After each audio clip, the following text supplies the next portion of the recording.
the way of my mind. When I'm trying to move my ass to the beat,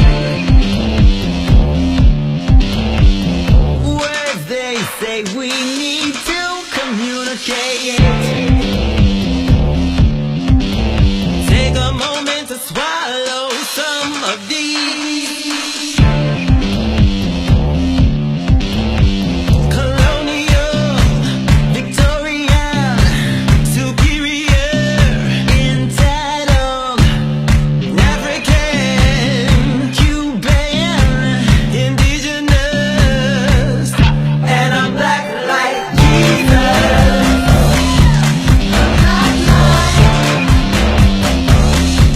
I'm black like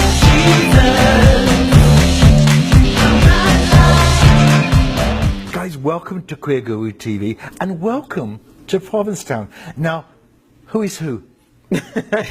Sometimes we don't even know. Yeah, well, I'm good Man-Child Black, And I'm Monster Black. and together we are The Illustrious Blacks. Now, you are a married couple as well as performing together. We are married. still Yes. Still, how many years now? legally 5, and then together for 15. 15. 15 years. So, before we start on the work, let's get to the gossip. How and where did you guys meet? We met on the dance floor. We met on the dance floor of a crowded club in Washington, D.C. It was not a gay club. Really? Nah, Sexually not at all. ambiguous. Sexually So, ambiguous. I thought that he was just a cute little straight boy when I met him. He obviously wasn't wearing this outfit at the time. No, he eh? wasn't. Nah, I was giving Banji back then. You were? But since then I've grown and evolved. But anyway, yeah, and I saw in my peripheral vision this guy dancing. I was like, wow, he can really dance. And as the night progressed, we ended up dancing closer and closer. And I'm like, he's definitely dancing with me now. I'm definitely gay. So we ended up dancing together until the lights came up. And we said our goodbyes thinking that was it. And then I happened to be there with my best friend who then told me I needed to go back and get his number. So as soon as I turned around to go get his number, he was on his way to me. Yeah. And Which was very unlike me. And so music brought you two guys together. Music Yeah, and dancing. music and dancing. And so it's come full circle. Now we're doing music and dancing together. And touring. So, man-child, your mother didn't call you man-child. Not so much. Yeah. So where did that come from? Well, man-child for me was a nickname that a friend gave me back when I was living in D.C. However, when I got to New York and was using the name professionally, I discovered there was another man-child. So I was like, well, let me think. Now, let me add a little something to it. So I said, I'll be the black man-child. I'll be man-child black. And I was like, ding, ding, ding.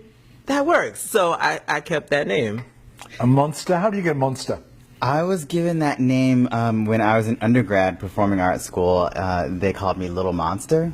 And Why? I think it had something to do with my gender fluidity, playing around with like gender bending and my quality of performance and the way that I danced. And he so was they were like, evil. oh, here comes Little Monster. And so, but then once I moved to DC, the kids in the neighborhood only called me Monster. So that's when I held on to the Monster and got rid of the ER and started with the AH. How comfortable were you when you were younger, gender bending? I mean, it's easier now, but how easy was it then? It was not easy. I would say probably around 13 or 14 is when I started to just kind of like allow myself to soften into it. And it was based on being influenced by punk rock, really. Punk rock allowed me to adapt a more gender fluid. You had a Mohican hairstyle? I did at one point. Yes, you did. Yes, of And course. did you dye it?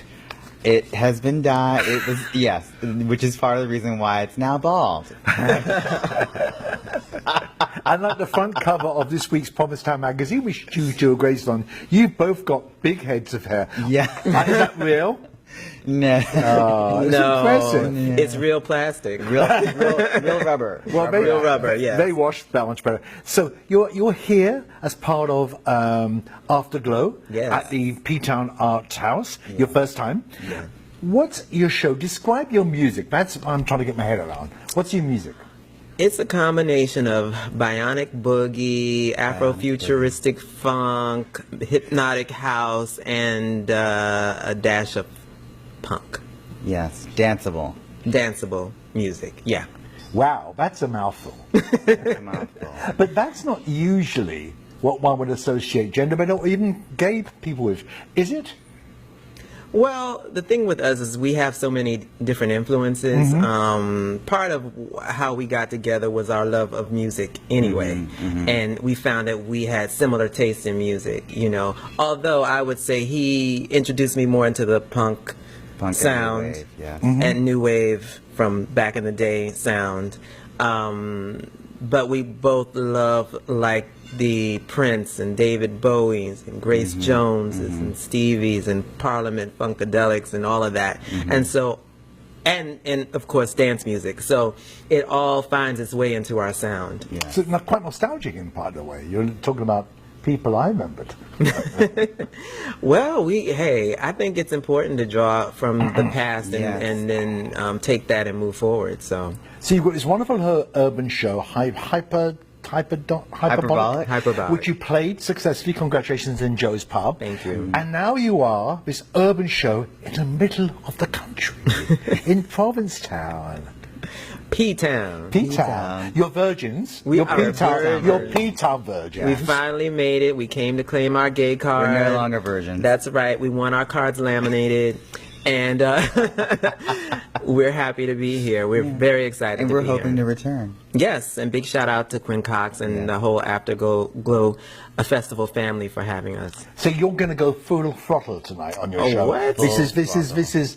You're not going to say, well, we're Provincetown, we should be tamer. Oh no, that's more of the excuse to bump it up. Yeah. You know, let's give them a show. We can really loosen up. So the show is what? It's singing, dancing, performance. What is it? Singing, dancing, performance, costumes, a little theaters mixed into it as well, performance art. It's all mashed up. Is there a narrative to it? Slightly. Will we get it? The narrative? Yeah, if you use your imagination, Okay, you'll that's get good. it. We can. Yeah, it's like a rock concert, but on acid. It's a rock concert on acid. Yeah, I would say Okay. that. Do we need to take acid before we come tonight, or are you going to provide that for us? Oh no, you're trying to get us in trouble. No, we're not going to provide that for you. You are welcome to come as you No, are. we'll be quite sober. So you're doing well. You're doing extremely well. You had your debut EP last year, 2017, which is. See, you don't want to say it, huh? Yeah, you say it. Okay, the title was Neo-Afro-Futuristic Psychedelic Surrealistic Hippie. You wouldn't want me to say it because I would never go that far. And you have a really fabulous track out there called Baby Jesus. Well, Black Like Jesus. Jesus. Black like Well, Jesus. the B was in there somewhere. Oh, that B might was be in the there. next. That might be the next Baby one. Jesus. Well, we just played the Black Jesus track as the introduction to this interview. So what do you want to do next then? TV. You do? Well, you started with us here. Is that you have plans to do that, or you want to do that? Oh, we want to. Eventually, that would be great to be. But it seems to be, from what we're talking now, that most of the things you do, you instigate yourselves. You don't wait for people to bring you projects. No, you can't. You know, you just can't. If you're an artist, you have to do the Just work. keep creating. And not wait, you know. One of the reasons I used to, my first iteration as an artist was as an actor, but I didn't like the idea of waiting for someone to tell me when I could perform or not. So I started flexing my singing muscles and my songwriting muscles so that I could create stuff and then go out and perform it. And I think that's the way you have to be as an artist. You can't wait because tomorrow's not promised. So you get up and you do what you got to do. Yeah, and Yeah. I guess coming from a performance artist perspective, it's kind of like a performance artist is always just like creating their own.